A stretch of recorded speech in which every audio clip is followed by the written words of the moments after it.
Well, back to Fog Wrestling, and we are here with the SmackDown review after the draft, 28th of March 2002. It's the final show that the entire roster was together. Yes, the draft is here, and instead of this SmackDown feels a wee bit empty in my opinion. On Monday Night Raw, you got the big draft, you got the 10 selections, the 10 picks, and then after Raw goes off there, they do the draft lottery, and then you get the SmackDown, and it's almost as if everything's been decided, apart from Stone Cold Steve Austin, who's a free agent. But there's rumours that he's going to be on Raw to decide which show he's going to go on. Now, why not do it on SmackDown? Yeah, so it's like, Or even tease it for SmackDown. or just do it on SmackDown. Yeah, but they didn't, guys, and instead we didn't get Stevie Boy. But we kick off the show with Booker T taking on DDP. Diamond Dallas Page here in a decent match, and Hits the Diamond Cutter. Booker rolls out the ring. Oh my God, it's Brock Lesnar. Brock Lesnar with Paul Heyman following him closely, comes in, hits the F5 on Diamond Dallas Page, and basically Lesnar last couple of weeks has just been coming in, hitting people with moves, and yeah, Brock Lesnar, a member of Raw. Monday Night Raw. But I'm pretty sure you will be seeing him on SmackDown within 6 months anyway, so Yeah, he'll beat the way and they'll be like, yeah, brother, I'm going to. it doesn't really matter. Anyway, a decent start to SmackDown. Up next with Kurt Angle coming out. He's not happy. He wants to honour Stephanie McMahon. Vince comes out as well. He's not happy what happened to his daughter. Triple H interrupts him. He says he also wants to honour Stephanie and plays a package from her on Raw, getting beat with the spine buster and then escorted from the arena. She's holding on to everything, holding on to the ropes, holding on to the ring posts as security try and pull her away. McMahon and Angle both want Triple H.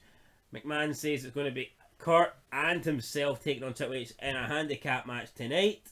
But then we get woo, and Ric Flair comes out. Ric Flair says, "Tonight I'm still 50-50 partner." And he makes it a tag team match. So it's going to be Ric Flair and Triple H. It's a prelude to Evolution, I guess, taking on Evolution is a mystery. Taking on Mr. McMahon and the number 2 pick, who should have been the number 1 pick, Kurt Angle, tonight in a tag team match. Looking forward to that. Up next with the Dudley Boys preparing for a tag team championship match backstage. Basically, Devon says that if they win, it's his biggest match of their career, because if they win, not only do they become tag team champions, but they get to stay as a team. So then they're having like a bit of a heart-to-heart in the next minute. You look so good to me, plays, and it was awkward. It's a bit weird. You got this boy band fucking music playing while the Dudleys are hugging it out backstage. It's like, goddamn. Philadelphia did not like Billy and Chuck. No, I think there was genuine heat here from the crowd. Like Homophobia. Homophobia running wild. Then we have the tag titles match. The Dudleys come out. Devon looks like he's somehow changed attire. Yeah, he changed t-shirt like. Maybe he just took it off. I don't know, but he's definitely a t-shirt underneath it. Aye. Why would you do that? I know, but at least you could argue the one he has underneath is more like a vest type thing more than it. I think it's not out the question, but I mean, what if the match was that pish that McMahon? It was one. He's like, right, go out and do it again. Well, I'll tell you what, the Dudleys weren't for selling this match, especially Bubba Ray. Yeah, Bubba Ray kept getting punched and just maybe he thought, like, I can't sell a punch off a faggot, or else, His words, not mine. His words, not mine. Like, but maybe that was his logic. I mean, I can't sell these punches, or else I'm going to look weak. God damn it! It was 2002. Yeah, no, maybe that's probably it. Because Bubba Ray's a great seller, but in this match, he was getting punched off. I don't know, Billy or Chuck, one of them, like, and his head was not moving. He was literally no selling the punches. So, bit strange. Dudley's take control of the match, but to win it, hit the 3D on Chuck towards the end.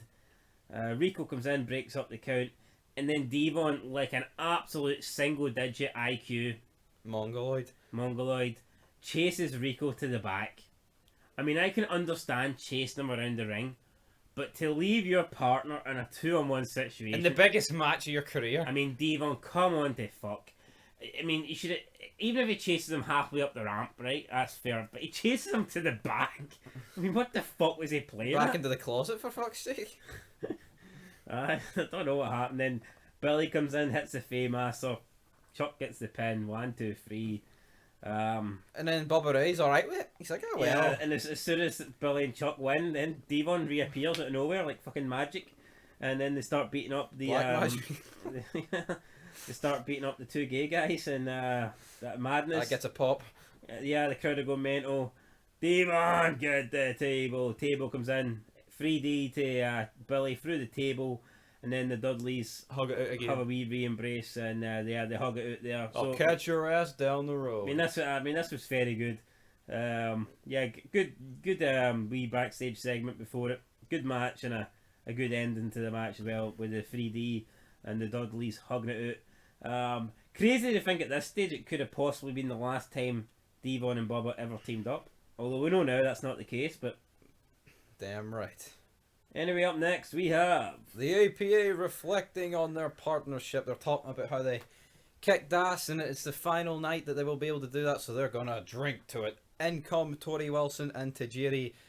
JBL's not impressed at the fact that Tajiri still can't speak English, and he's been here for years. What is this?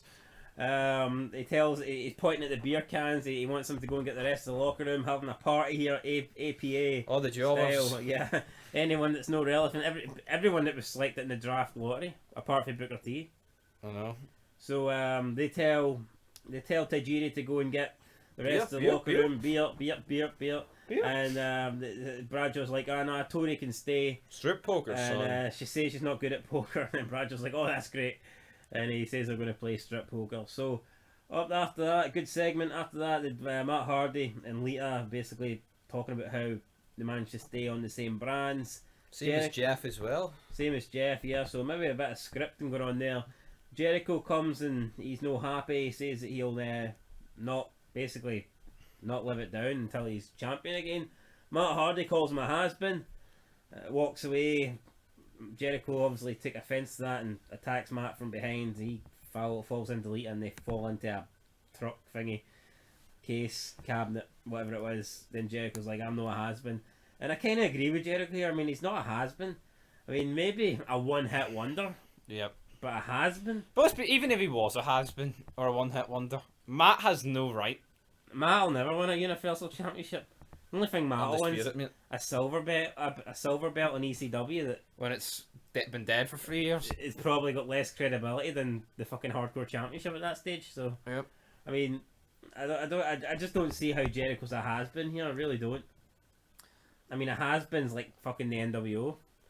Aye. You know what I mean? But they would never call it No, NWO. no, fuck me. If you call a Hogan a has-been, like his contract would be ripped up. Hogan's been a has-been for fucking like The 17 years at this point. Team Extreme would go from Raw to fucking Heat or Velocity. Damn They'd right. have a lot of heat.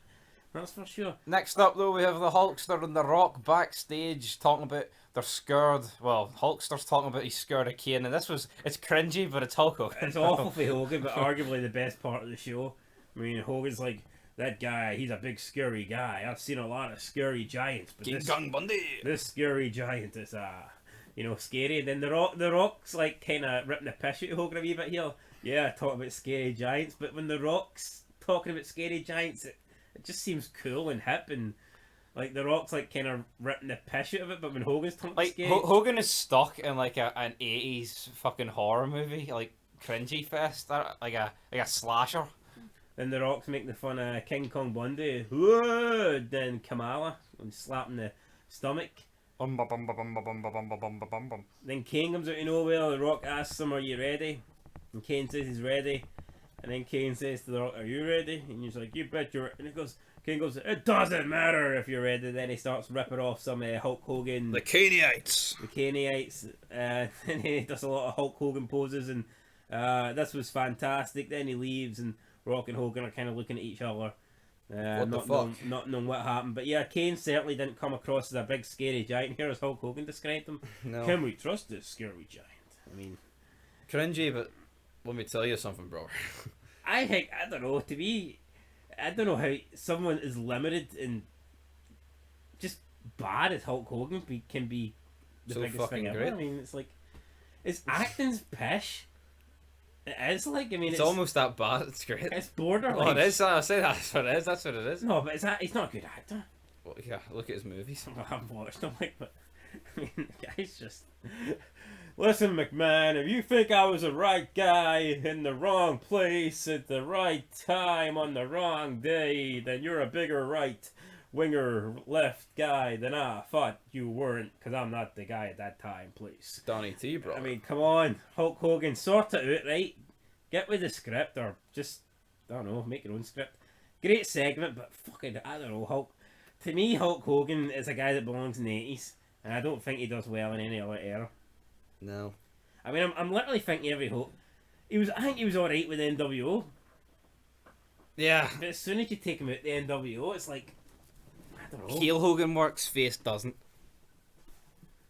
Even heel Hogan, like, I mean, it's... Yeah.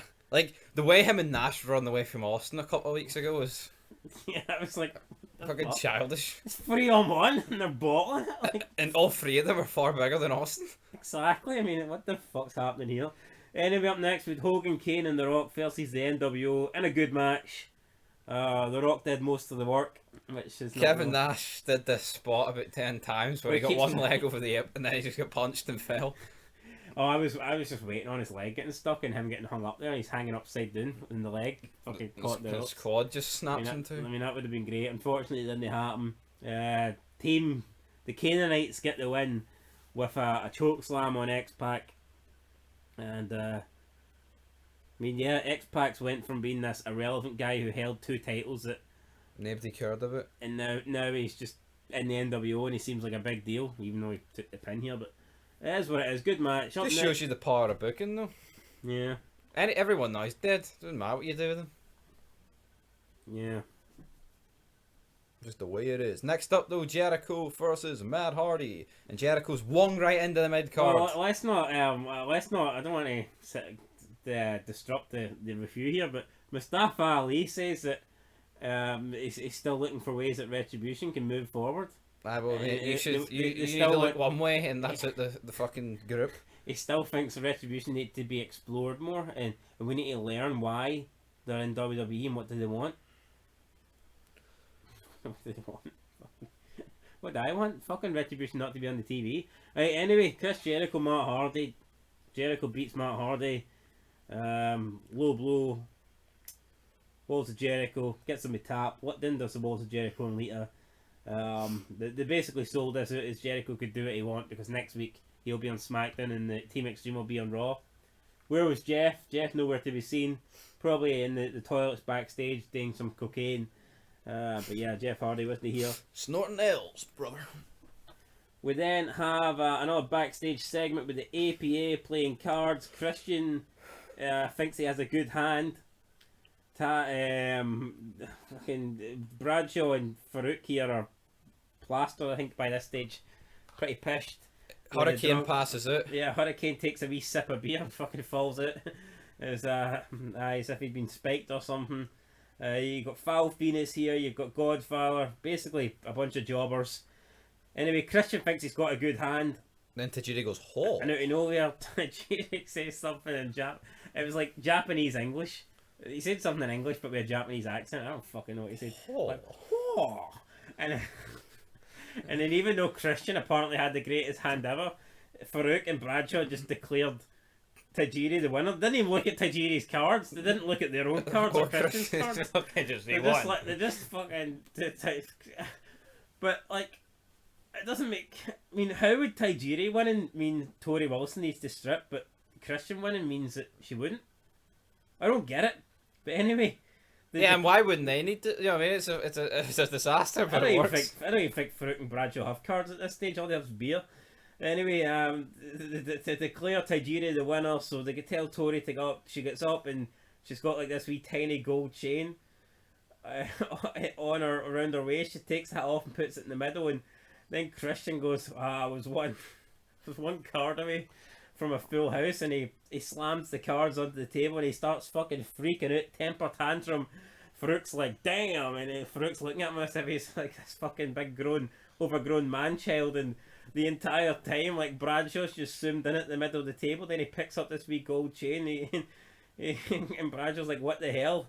Bradshaw's focused on the fact that Tori didn't take any clothes off, and he says, I thought we were going to get some underwear, and Christian's pure having a massive melt. It's weird because Christian's having a meltdown and Bradshaw's no selling it. but Farouk's selling the meltdown and Bradshaw's not even fucking acknowledged On the same meltdown. planet.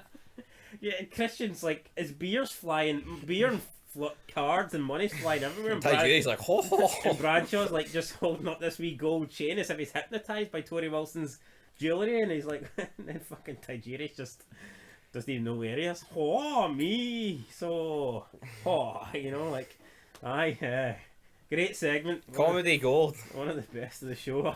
Talk of comedy gold. Up next, Intercontinental Championship. RVD versus The Test. fuck was El this? Hebner hates Canadians. It's official. It's definitely official here. Test looked up the match for multiple times. Fucking 2-on-1 match. El Hebner wasn't having it. He's like, nah, we're not getting a title change tonight. Test. They get into a pushing match. Test pushes El Hebner off the ropes. El Hebner slingshots back into Test, pushes him down. RVD with a roll up.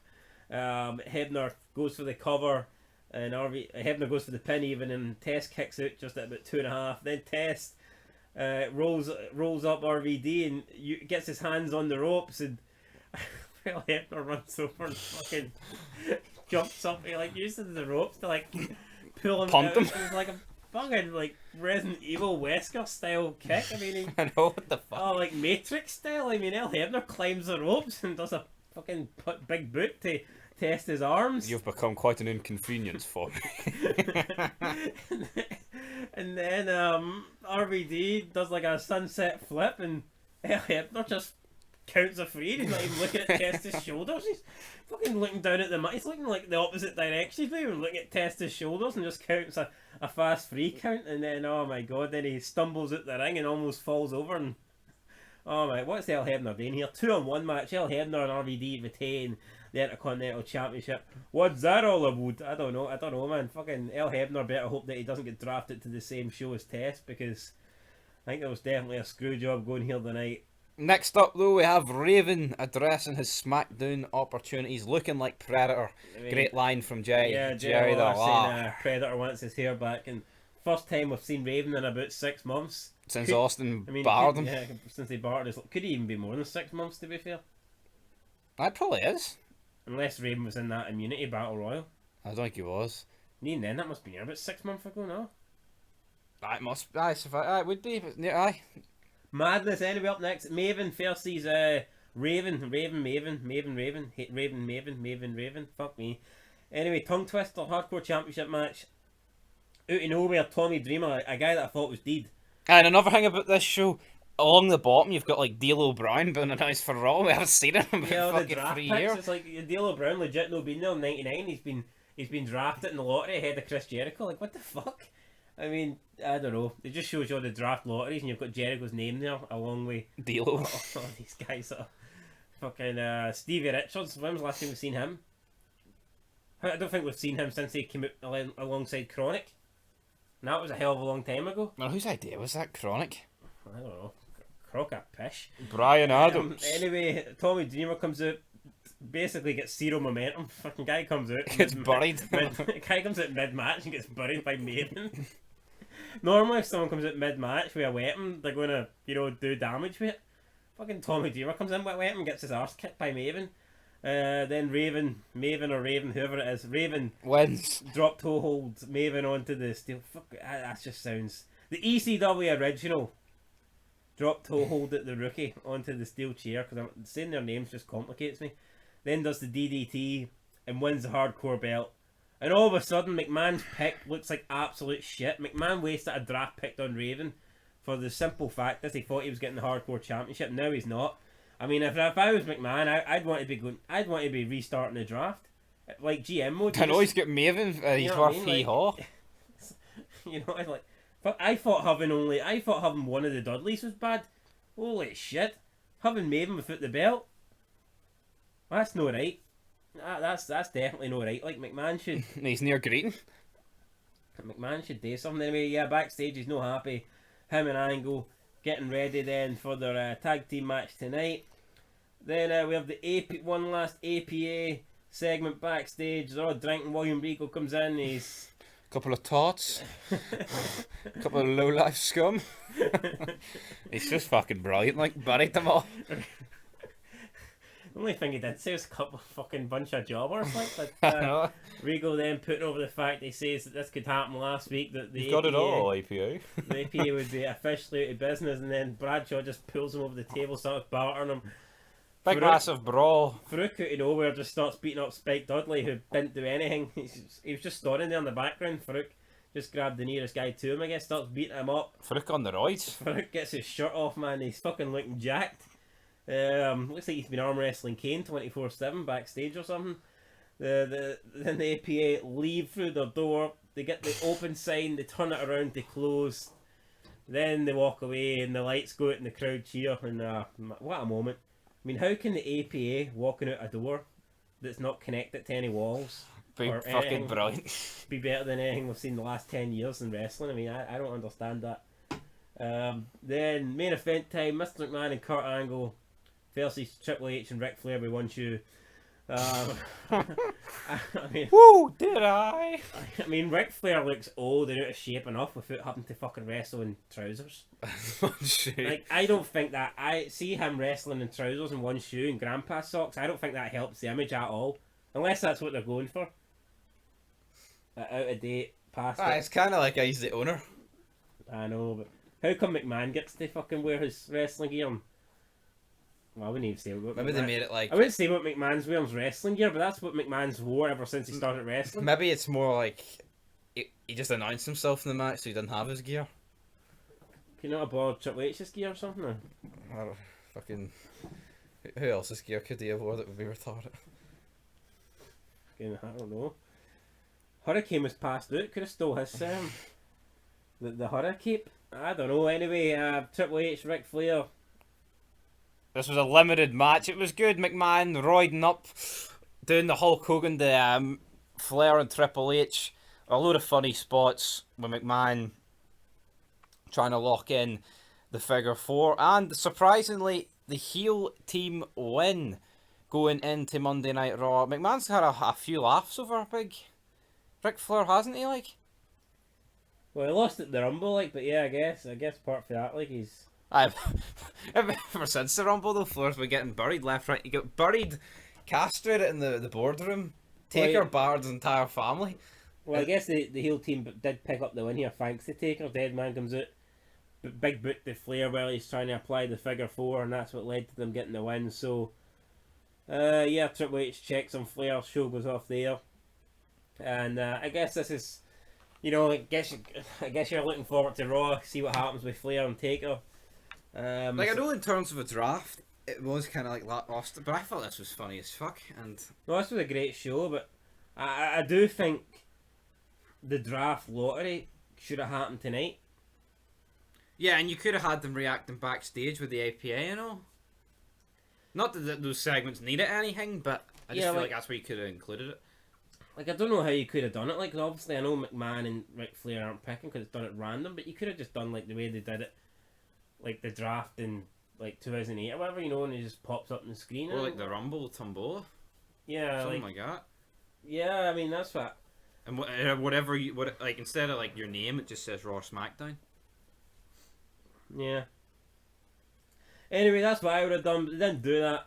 But overall, great show. I mean, fantastic. I mean, awesome backstage segments. Really good NWO match with Rock, Hogan and Kane. The main event was pretty good as well, pretty funny. There was not one bad thing on the show. The handicap match between Test versus RVD and El Hebner was pretty good as well. I mean, that was it. I mean, yeah, nothing bad. The Dudleys, last Dudleys match. I mean, everything was good. Great Lesnar, show. Barton, DDP. Question is, what rating are you giving it? I'm gonna give it a 9. I thought it was really funny. Like, yeah, I'm giving it a 9 as well. Really, I know. See wrestling. It's to entertain you. Yep. See here, there wasn't a match that was like 5 bullets. Just look at the amount of comedy on it. Yeah. Each segment literally had it. Like even Raven talking a load of shit was funny. Like I didn't think going into. I thought this show was going to be like way off Raw, just due to the fact Raw had the draft, the brand split, and you know they had the draft, and this didn't really have any of that. I mean, I thought this was going to be very lackluster compared to Raw, but it actually wasn't. And I feel like if they did half the draft on Raw and half the draft on SmackDown, this could have easily been just as good as Raw. Yep. But obviously, you know. And I tell you what, if this had Austin on it, it could have fucking been better than Raw. Very easily. But Austin will be apparently on Raw. Rumours is it Austin will be on Raw. So, I don't know, maybe he's taking a couple of weeks. Maybe he's still fucking hungover or drunk or something. Who knows? Who knows? But anyway, guys, that is it. We're giving it a 9 each, so I average it at a 9. That's pretty much it then. Stay tuned, we'll be doing the top 5 moments. Expect to see that over the next couple of days. There's a lot of moments to pick from. But it's going to be hard to choose 5 moments from this show. It was hard to choose 5 from the previous Raw, and it's going to be hard to choose 5 from this SmackDown. If you were picking moments from current Raw and SmackDown, it would also be hard, but that's because none of the moments are fucking good. Whereas on these shows, you've got so many moments that are good that it's hard to narrow it down to 5. But anyway, guys, that is it from your SmackDown review here. The first, well, I say it's not really. It's the last SmackDown before the official. The calm before the storm, brother. Yes. Anyway, till next time. Peace.